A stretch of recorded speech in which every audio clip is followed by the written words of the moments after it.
अस्सलामुअलैकुम। Abdul Wahab goat farm बिहाड़ी मुहम्मद शाहद। हाँ जी दोस्तों की हाल आ। हाँ जी दोस्तों ए देखो जी लूसन की कटाई की हुई आ। अज इनू हो गए आ 3 दिन इनू हो गए आ कटाई की नू। ते आ देख लो ते ए हुण कल असी इनू इकट्ठा कर लेना वा।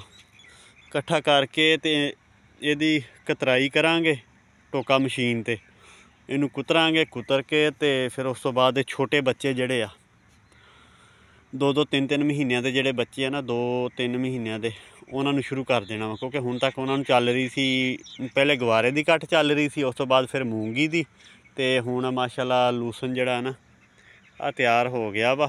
ते इहदी हुण कटाई कीती आ ते हुण 3 धुप्पां लगा के ते इनू कल इनू कुतरांगे। कुतर के ते ए फिर इन सुका के ना, क्योंकि मेरा ख्याल कुतर के फिर 2 धुप्पां लगणगियां ते इहदा मॉइस्चर जिहड़ा कोई 13-14 ते आ जाएगा।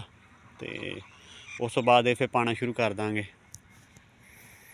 को पिछले साल भी असी फिर वड्डियां बकरियां नू भी ते छोटे बच्चे जिन्ने भी जानवर सी उन्हां नू सारिआं नू फिर लूसन पाना शुरू कर दिता सीगा।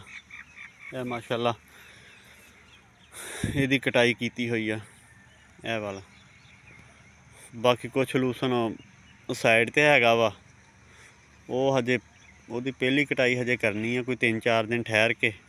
ते वो भी फिर इस तरह सुका के ते फिर वो भी पाना शुरू कर देना वा वाले।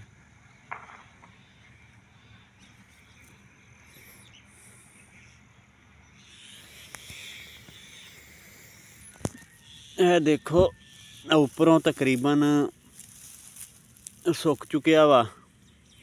ते सुबह नू इनू इत्थों चकांगे, चक के ते इहदी कतराई करांगे करके ते इनू 2 धुप्पां होर लगणगियां ते बिल्कुल ज़बरदस्त हो जाएगा।